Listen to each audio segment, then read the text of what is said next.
Salam, hər vaxtınız xeyir olsun, əziz kanalımın izləyiciləri. Bugün biz davam edirik. Bildiyiniz kimi bizim bu videolarımız, silsilə videolarımız sinif dərsliyindən bölmələrin mövzularının tək-tək izahı idi.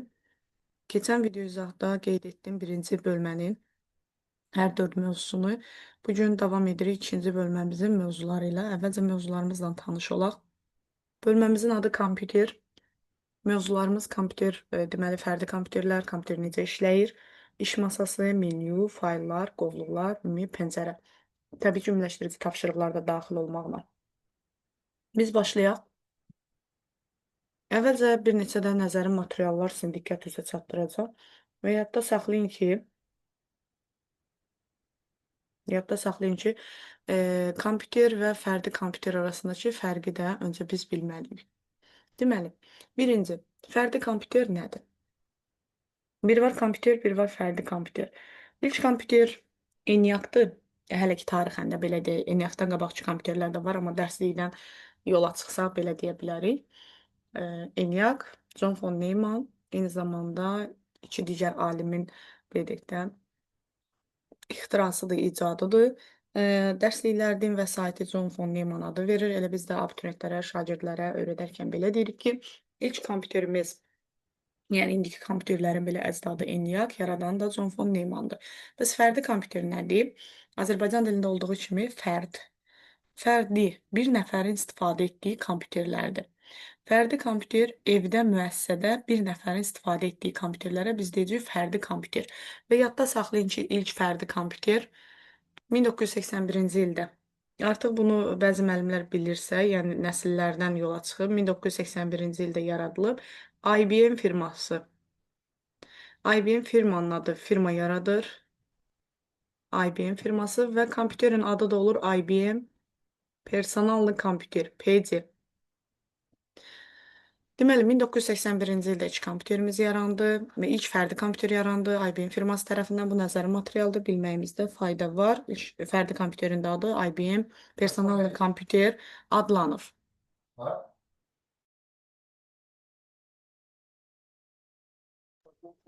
Yox, IBM personallı kompüter adlanır. Deməli, biz bilməliyik fərdi kompüterləri ölçü və imkanına görə. Və bu sözü yadda saxlayın. İstər şagirdlər, istər müəllim və ya abituriyentlər. Çünki abituriyentlərə də düşən mövzudur bu. Yəni, fərdi kompüter ümumiyyətlə abituriyentlər üçün 5-ci bölməmizdir bu. Kompüter anlayışı, ümumiyyətlə aparat təminatı hissəsində biz keçəcəyik bunları. Fərdi kompüterləri ölçü və imkanına görə bir neçə növə bölürük. 4 növə bölürük. Masaüstü, notebook, planşet, ovuc içi kompüterlər. Ətraflı məlumat çox da verməyəcəm. Nəyə görə? Məqsəd sırf sinif dərsliyindən yola çıxmaq idisə, sadəcə sinif dərsliyində olan materialı diqqətinizə çatdıracağam. Eyni zamanda əlavə nəsə qeyd olsa, onları diqqət edin, yəni də videoya baxarkən onları qeyd kimi götürün. Əsas bu məsələlərə dindən mövzu izahlarında yenidən toxunacağam. Birinci gəlir masaüstü kompüterlər. Fərdi kompüterin ən geniş yayılmış növüdür. Yadda saxlayırıq.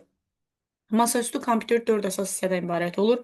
Sistem blok, monitor, klaviatura və siçandan. Masaüstü kompüteri elə ölçülərinə və imkanlarına görə biz bunları qrupa böldük. Digər növümüz notebooklardır. Bunlara dizüstü kompüterlər də deyirik. Masaüstündə personallı kompüter deyirsiniz. Yəqin ki, çoxumuz istifadə edirik bu sözü. Notebooklar dizüstü kompüterlər. İmkan baxımından masa üstündən heç də geri qalmır. Amma kiçik və yüngül olduğuna görə daha daşımaq daha rahatdır da belə deyək. Bir də əsas məsələ, bəzən deyirlər masaüstü və notebookun aşkar fərqi nədir?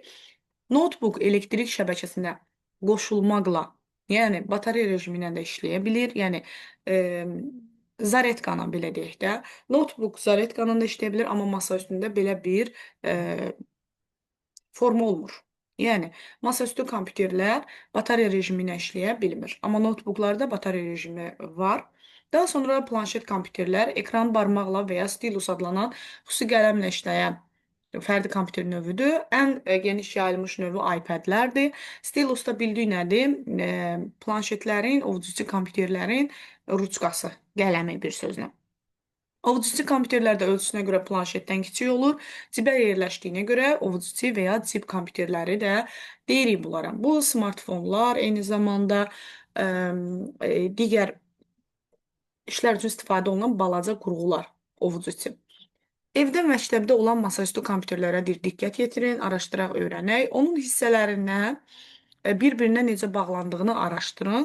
Əgər evinizdə yaxud yaxınlarınızda notebook varsa, bu iki növ kompüter arasında uyğun hissələri müqayisə edin. Müqayisə edin. Deməli, evdə və məktəbdə masaüstü kompüterlər. Biz bayaq toxunduq ki, masaüstü kompüterlər 4 əsas hissədən ibarət olur. Notebooklara nəzər yetirəndə notebook üçün bircə saniyə bu şəkli açım sizin üçün bu haqda danışım. Masaüstü kompüterlər Aha, masaüstü kompüterlər 4 əsas hissədən ibarət olur. Notebookların isə deyə bilərsiniz ki, monitoru var, klaviaturası var, sistem bloku yoxdur, mausu yoxdur və s. və ilə axır. Sistem blok onun altına, yəni klaviaturanın alt hissəsinə bərk edilib. Eyni zamanda mouse. Mouse da əvəzləyir notebooklarda touchpad qurğusu. Yəni o notebookun qarşısında olan əlimizlə işlətdiyimiz sensor olan hissə touchpad adlanır. Bunu da bilmiş olaq. Daha sonra sual tapşırıqlarına baxaq. Fərdi kompüter nədir? Onun hansı növü var? Yəqin ki, bildik. Fərdi kompüter nədir? Evdə, müəssisədə bir nəfərin istifadə elədiyi kompüterlərdir. Növlərinə toxunaq təkrar. Masaüstü, notebook, planşet, cib kompüterləri. iPad hansı növə aiddir? Təbii ki, planşetə. Kompüterlərin hansı imkanları mobil telefonlarda var? Klaviatura kimi işləməyi, yəni klaviatura sensor ekran kimi də, yəni kompüterlərin ümumiyyətlə proqram aparat təminatı baxımından elə kompüterin imkanları mobil telefonlarda da istifadə olunur. Bunları özünüz daha ə, beyninizin məhsulu olaraq, yəni cavablandırın, sualı emal edin və ona verəcəyiniz cavabları düşünün. Yəni kompüterlərdən bu günləri mobil telefonların imkanı, elə kompüterin imkanı qədərdir, müasir mobil telefonlardan gedir söhbət. Sizcə aşağıdakı məqsədlər üçün kompüter almaq lazımdır? Hansını seçərdiniz? Evdə kompüter proqramlarında işləmək, böyük həcmli oyunlar oynamaq, musiqiyə qulaq asmaq. Evdə, evdə. Ovucuçinin o qədər belə deyək də parametrləri zəngin deyil. Ona görə masaüstü kompüter olsa daha yaxşı olar. B variantı. Müxtəlif yerlərdə özünüzlə aparmaq, kompüter proqramlarında işləmək, internetə qoşulmaq, fikir verin, aparmaq, daşınma məsələsi var. Hər zaman özünlə apara biləcəyin forma notebook olmalıdır. Yəni masaüstün apara bilmirik deyil, amma daşınma rahatlığı yoxdur. Sizə gələn məktublara küçədə, evdə yaxud başqa yerdə dərhal cavab vermək. Dərhal burada açar sözdür.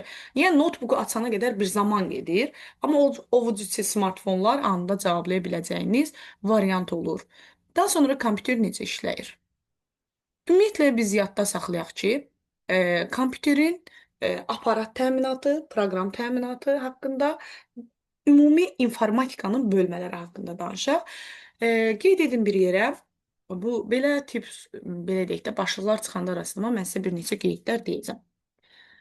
Yadda saxlayın ki, informatika bu informatika fənnimiz 3 əsas hissədən ibarətdir. 3 hissəlidir. 1. Aparat təminatı. 2. Bu 2-də nəqimdə yazdım. Proqram təminatı. 3-cü alqoritmləşdirmə.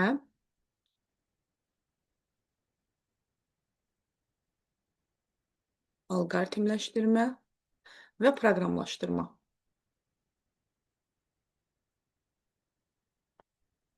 Yəni, proqramlaşdırma belə qısaca yazaq. Aparat təminatı nədir? Yadda saxlayın, kompüteri təşkil edən bütün qurğular yazıb aparat təminatı adlanır. Təkcə kompüteri təşkil edən deyil. Kompüterin daxili qurğuları. Daxili. Kənardan qoşulan. Onlara nə deyirik? Periferiya qurğuları, kənardan qoşulan. Yəni, periferiya. Periferiya qurğuları. Hər biri aparat təminatını təşkil edir. Yəni, gözlə gördük, əllə toxunduq. O hissələrin hamısı aparat təminatı adlanır. Bir-bir hissə toxunaq. Monitor nə iş görür? Kompüterdə görülən işlərin nəticəsini ekranda göstərir. Monitor çıxış qurğusudur. Klaviaturanın köməyi ilə kompüterə mətni informasiya, eyni zamanda komandalar daxil edilir. Sistem blokda həm məlumat emal olunur, eyni zamanda yadda saxlanılır. Sıçan qurğusu vasitəsilə də müəyyən obyektlər seçilir, müxtəlif əməliyyatlar yerinə yetirilir. Burada bu aparat təminatı hissəsində qurğulardan danışırıq. Proqram təminatında proqramlardan danışacağıq. Alqoritmləşdirmə, proqramlaşdırma hissəsində isə belə deyək, indi növbəti bölmələrimizdə gələcək bizdə alqoritm bölməsi, həmin o alqoritmlərdən, həmin bölmələrdə danışmış olacaq. Proqram təminatı nədir? Kompüterdə olan bütün proqramlar onun proqram təminatı adlanır. Proqramlar deyərkən istər tətbiqi proqramlar, istər sistem proqramları, eyni zamanda instrumental proqramlar, proqramlaşdırma dilləri hər biri proqram təminatına aiddir. Kompüterdə elə bir proqram var ki, baxın, əməliyyat sistemi. Bax, bu proqram olmasa kompüter işləyə bilməz. Əməliyyat sistemi nədir? Kompüterin işləməsini təmin edir. Eyni zamanda yadda saxlayın, kompüter işləməsini təmin edir, insan və istifadəçi arasında interfeys yaradır. İnterfeys əlaqə deməkdir, bunu da yadda saxlamış olun. Fərdi kompüterlərdə ən çox istifadə olunur Windows əməliyyat sistemi, ekranda görürsünüz Windows əməliyyat sistemin, macOS və bunlar haqqında danışım sizə. Windows, macOS, belə deyək də, əməliyyat sistemi Apple-lara aiddir. Apple markalı kompüterlərin əməliyyat sistemi macOS-dur. Windows isə Apple istisna digərlərində Windows-dur. Android bütün telefon markalarında, iOS iPhone-larda. Yəni Apple şirkətinin telefonlarında iOS-dur. iPhone-ların əməliyyat sistemi iOS-dur. Android isə iPhone istisna, digərlərində Android-dir. Bu gördüyünüz pingvin olan Linux-dur. Burada yazıb Linux. Linux əməliyyat sistemidir. Bu əməliyyat sistemləri haqqında da gələcək dərslərimizdə daha ətraflı danışacağıq. Deyir, informatika kabinetindəki kompüterlərdə, yaxud evinizdəki kompüterlərdə quraşdırılan əməliyyat sistemi haqqında bir araşdırma aparın. Hansı əməliyyat sistemi olduğunu, onun hansı versiyanın quraşdırıldığı, əməliyyat sistemin daha hansı versiyalarının olduğunu araşdıra bilərsiniz. Ev tapşırığı kimi uşaqlara da verə bilərsiniz. Eyni zamanda bir müəllim olaraq özünüz də araşdıra bilərsiniz. Məsələn, Windows-un hansı versiyasıdır? Məsələn, Windows 7-dir, Windows 10-dur, Windows 8-dir, hansıdır? Digərləri də. Kompüterin əsas qurğuları, təbii ki, qeyd etdik, sistem blok, monitor, sıçan, klaviatura. Kompüterin aparat təminatı deyəndə gözlə görünən, əllə toxunulan. Ümumi tərif desək, kompüterin bütün qurğuları, təkcə kompüterin deyil, yəni daxili qurğu ilə yanaşı, kompüteri kənardan qoşurulan. Printer kompüterin qurğusu deyil, amma o da aparat təminatında öyrənilir. Ona görə aparat təminatı üçün ümumiləşdirsək tərifi deyə bilərik ki, kompüterin bütün qurğularını, ona kənardan qoşulan qurğuları, yəni periferiya qurğuları bu aparat təminatında öyrənilir. Proqram təminatına nələr daxildir? Kompüterdə olan bütün proqramlar bura daxildir. Əməliyyat sistemi kompüterin əsas proqramıdır. Olmazsa kompüter işləməz, istifadəçi və kompüter arasında əlaqə yaradır. Əsas məsələ budur. İnformasiya emal prosesi insanda və kompüterdə misallarla izah edək. Emal dəyişikliyi, belə deyək də, proseslər içərisində nəyisə yadımızda saxlayıb, üzərində müəyyən bir əməliyyat aparırıqsa, artıq ondan yeni nəticə gələ bilirsə, bu emaldır. Məsələn, bir nümunəyə baxaq.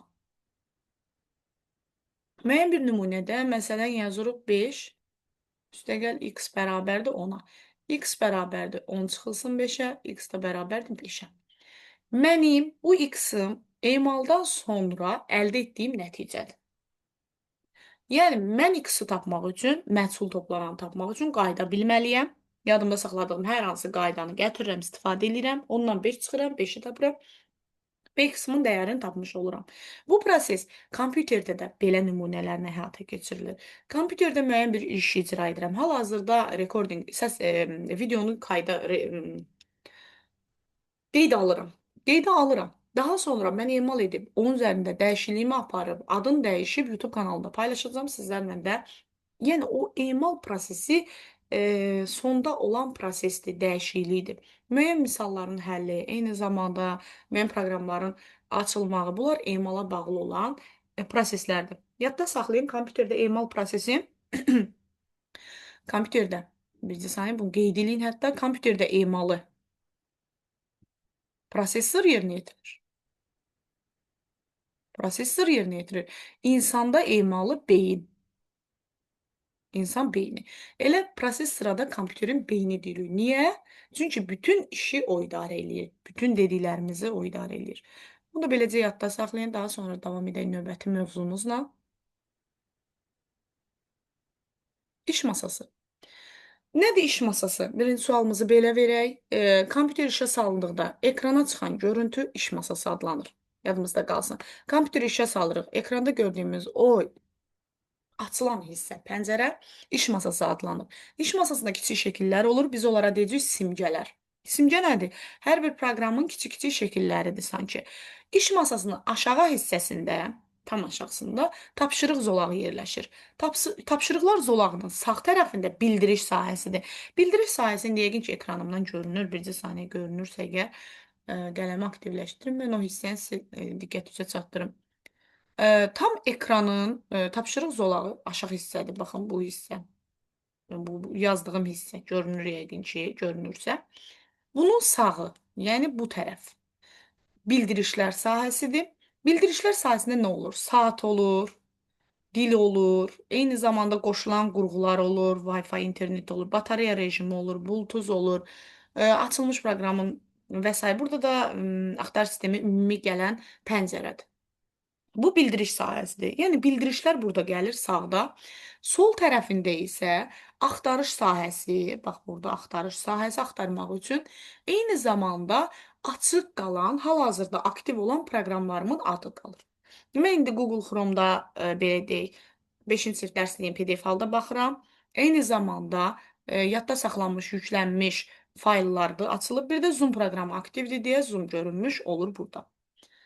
Tapşırıq zolağı bildiyi iş masasının tam aşağısında. İşi harda görürüksə biz o yerə deyirik iş masası. Kompüterdə açılan kimi ekrana çıxan o görüntüyə deyirik iş masası. Niyə? İşi çünki orada ekranda görürük biz.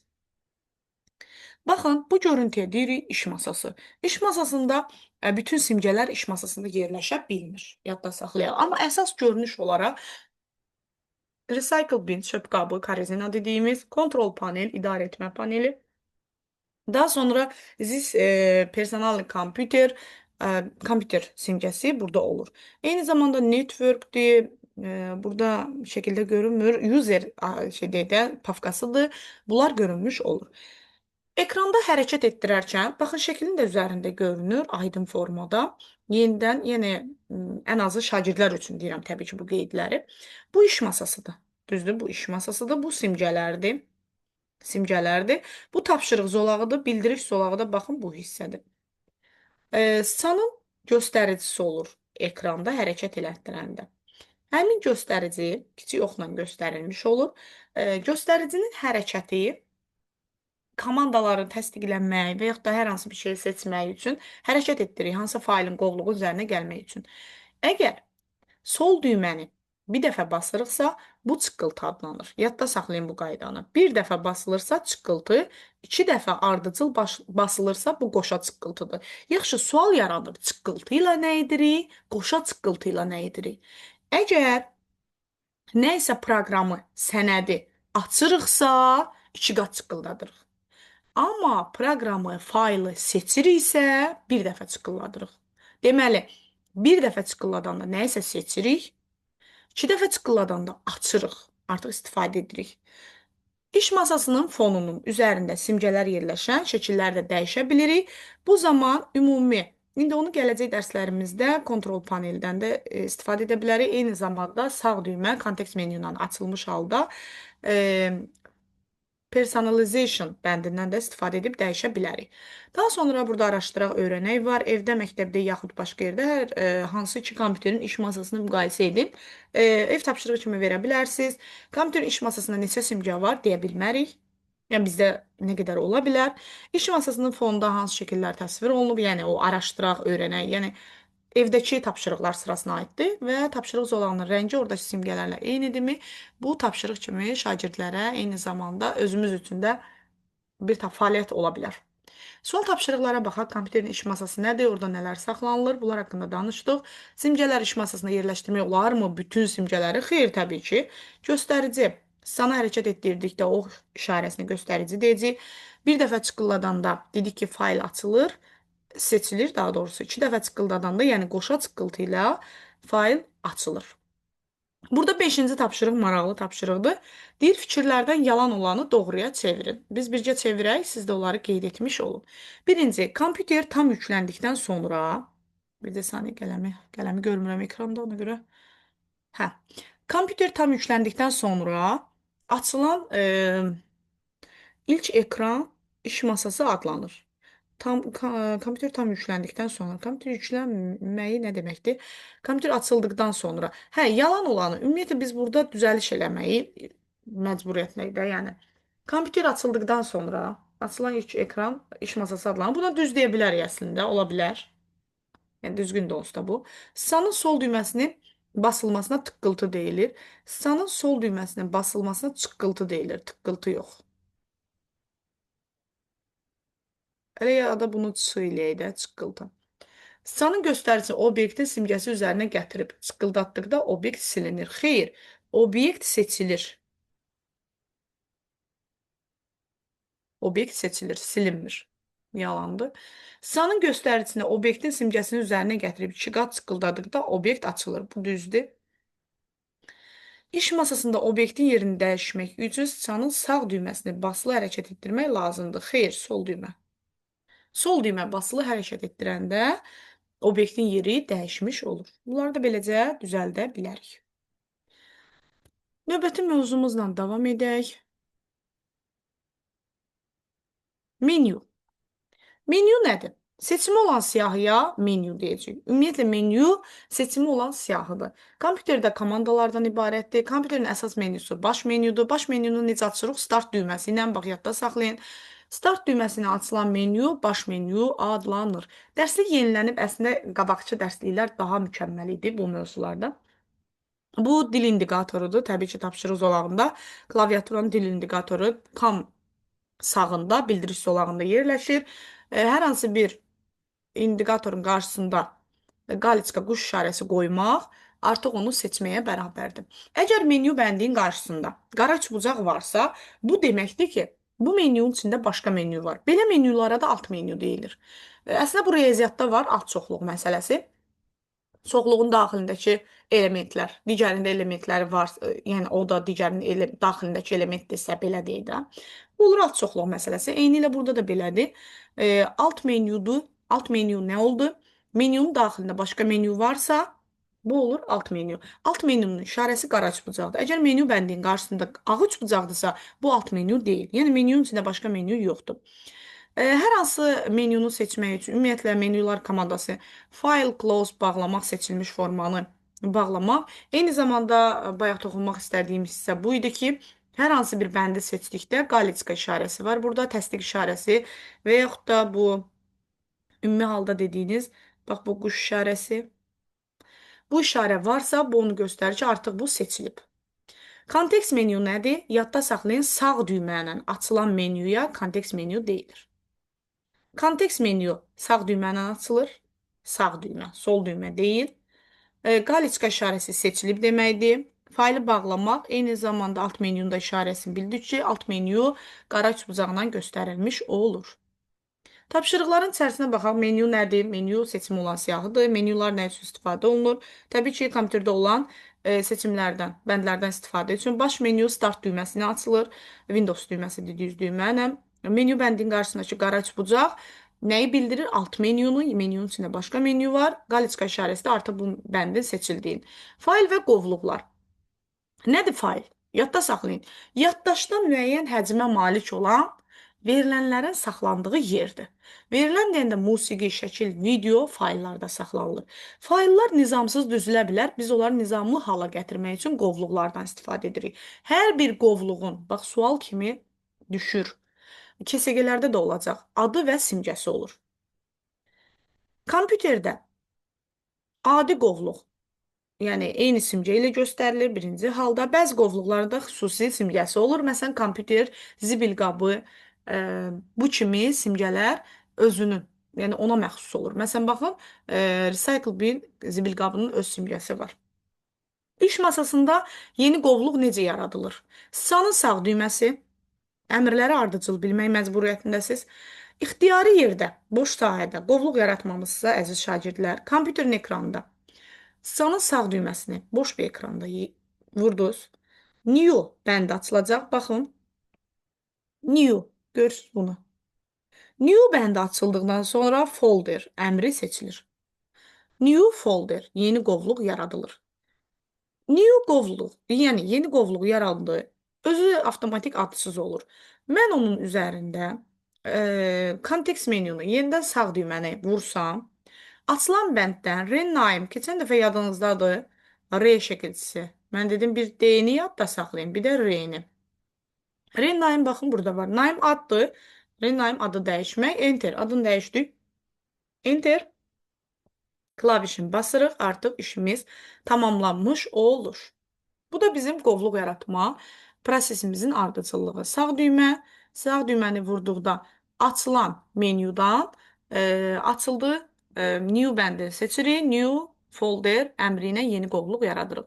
Yadda saxlayın, onsuz da mən sizə bir dərsdə mövzular bitəndən sonra klaviş kombinasiyaları yazacağam. Elə belə dərsdə açacağam, bir-bir yazacağam, siz də yazarsınız. Ctrl Z əməliyyatı ləğv edir. Ctrl Z əməliyyatı ləğv edir. Bunun əksi var. Ctrl plus Y. Ctrl Y isə əməliyyatı bərpa edir. Bərpa edir. Belə deyək də, mən müəyyən bir ardıcıllıqda, məsələn, istəmirəm burada nəsə olsun, Ctrl Z eləyirəm. Baxın, mən hal-hazırda ekranı Ctrl Z ilə silirəm. Silirəm, ağ formada saxlayıram. Amma istəyirəm əvvəlki yazılsın, Ctrl Y edirəm. Baxın, ekranda yəqin ki, görürsünüz. Əməliyyatı bərpa eləyirəm. Gördünüz? Bərpa. İndi mən bunu Ctrl Z edəndə nə olur? Silinir, ləğv olunur. Ctrl Y edəndə ekranda hal-hazırda Ctrl Y edirəm, bərpa olunur. Ctrl Z edirəm, yenə silirəm. Ctrl Z nə oldu? Əməliyyatı ləğv edir. Bunu da yadda saxlayın, bu da vacib məsələlərdəndir. Daha sonra davam edirik. User folder istifadəçi folderidir. Eyni zamanda library kitabxana. Qovluq nədir? Orada nə saxlanılır? Kompüterdə qovluqla adi qovluqdan fərqi. Qovluğu tanıdır, adı, simgəsi bu haqda danışdıq. Suallar ümumiyyətlə dərsliyin içindəndir. Aşağıda yalan olan fikirləri, qovluq üzərində hansı əməliyyatları aparmaq olur, bunu deyim. Yadda saxlayın. Qovluq üzərində adın dəyiş. Ümumiyyətlə yaradırsan, adın dəyişsən, silirsən. Qovluğun yerini dəyişsən və bu əməliyyatla apara bilirik. Yalan olanı doğruya çevirək. Qovluqlarda fayllar və başqa qovluqlar yerləşir. Tamamilə doğrudur. Qovluğun içində fayl saxlayırsan, eyni zamanda qovluğun içində qovluq saxlayırsan. Yeni qovluq yaratmaq üçün new folder komandasından istifadə olunur. Uzaqlaşdırılmış fayllar recycle binə atılır. Yalanları doğruya çevirin.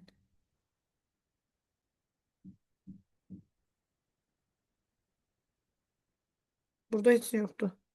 Doğrudur hamısı. Yəni burada yanlış fikir yoxdur. Daha sonra davam edək. Bölməmizin səhv eləmirəmsə, sonuncu mövzusu olmalıdır pəncərə. Pəncərə. Nədir pəncərə? Pəncərə Windows əməliyyat sisteminin əsas obyektidir. Windows elə ingiliscə pəncərə deməkdir. Adı da buradan götürülüb. Pəncərənin hissələri var. Yadda saxlayaq görək. Burada var. Yeni dərslikdə ümumiyyətlə xoşuma gəlmir yeni dərslik mənim. Biraz nəsə elə bilirəm ki, daha lakonikdir. Pəncərənin hissələri ekranda hal-hazırda görürsünüz. Başlıq zolağı, menyu zolağı, qapatma zolağı, fırlatma zolağı, pəncərə çərçivəsi. Başlıq zolağında nə olur? Proqramın adı yazılır. Notepad-dir bu dəqiqə açılan proqram.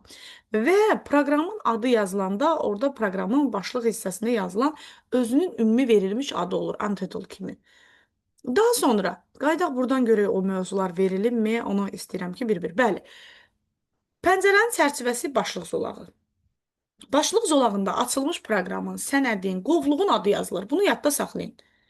Başlıq zolağının tam aşağısında komandalar siyahısından ibarət olan zolağa deyəcəyik menyu zolağı. Menyu zolağının digər adı alət zolağı da deyə bilərik. Göstərilmiş əmrləri ardıcıl yerinə yetirək. İş masasında Paint proqramının simgəsini çıqqıldadaq, açdıq, əla. Bu gördüyünüz bu hissələr, bax bunu mən bir-bir izah edim sizə, bircə saniyə qələmi aktivləşdirim. Bu qapatma düymələridir. Bax buna deyirlər qapatma düymələri. X tamamilə qapatır. X tamamilə qapatır. Bu çıx işarəsi yerin dəyişir. Yəni pəncərəni pükür tapşırıqlar zolağına baxın bura atır. Bu isə Pəncərəni tam ekran, yəni bütöv və ya kiçik hissəyə bölür. Bu hal-hazırda tam açılmış ekran olduğu, digəri də bilmirəm burada var yoxdur. Bircə saniyə bir dənə qayıdaq bu şəklə. Şəkildə görək varsa, onu da sizə göstərim ki, pəncərə hal-hazırda böyük ekran və ya kiçik ekran olmağın. Yox deyəsən burada. Köhnə dərsliklərdə bu çox qəşəng verilib. Ümumiyyətlə elə bilirəm ki, təzə dərslik çox da belə ürəkaçan deyil mənim üçün. Bilmirəm, bəlkə də aha, burada verib, amma burada da yenə tam ekran olduğunu göstərir. Yəni o pəncərəni kiçildib böyütmək üçün olan işarədir ortadakı. Ölçünü böyüdür, kiçildir də belə deyil. Burada yenə suallarına baxaq. Deməli, elementlərdən ibarətdir. Saymalısınız pəncərənin hissə başlıq, zolağı, menyu zolağı, fırlatma zolağı, qapatma zolağı, iş sahəsi, eyni zamanda pəncərə çərçivəsi. Bunu yadda saxlayın. Daha sonra əməliyyatlar aparmaq olur. Eyni zamanda açılmış bəli, yığışdırmaq üçün. Burada gələk yalanları doğruya çevirək. Böyüdüb kiçiltmək üçün düzdür. Tamamilə düzdür. 6-cı sualın birincisi doğrudur. İkincisində, pəncərənin tapşırıq zolağına yığmaq üçün deyir, bu düymədən istifadə olunur. Xeyr, tamamilə yanlışdır. Bundan istifadə olunur. Çıx işarəsi kimi işarə var orada. Bu deyil. Bu yanlışdır. Bu doğrudur, bu yanlışdır. Yanlışı da biz doğruya çevirdik. Yəni, bizim bilməyimiz vacib olan məqamlar bunlardır. Bunları bilsək, məncə dərslikdə başqa bir qaranlıq məqam qalmır. Sual tapşırıqlarına baxaq. Bunun da ümumiləşdirici tapşırıqları. Fərdi kompüteri nəyə görə belə qrupa bölürük? Fərdi kompüterləri ölçü və imkanına görə. Yadımızda qalsın. Notebook cip kompüterlərindən nəyə görə fərqlənir? Təbii ki, ölçülərinə görə eyni zamanda notebookun qurğuları ayrı-ayrı hissələrdən ibarət olur.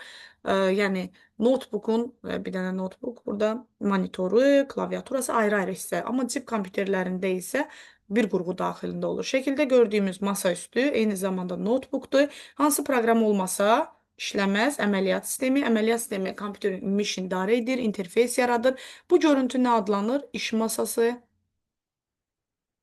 İş masası nədir? Kompüter açılan kimi ekrana çıxan masa. Tapşırıq zolağı nədir? Harda yerləşir?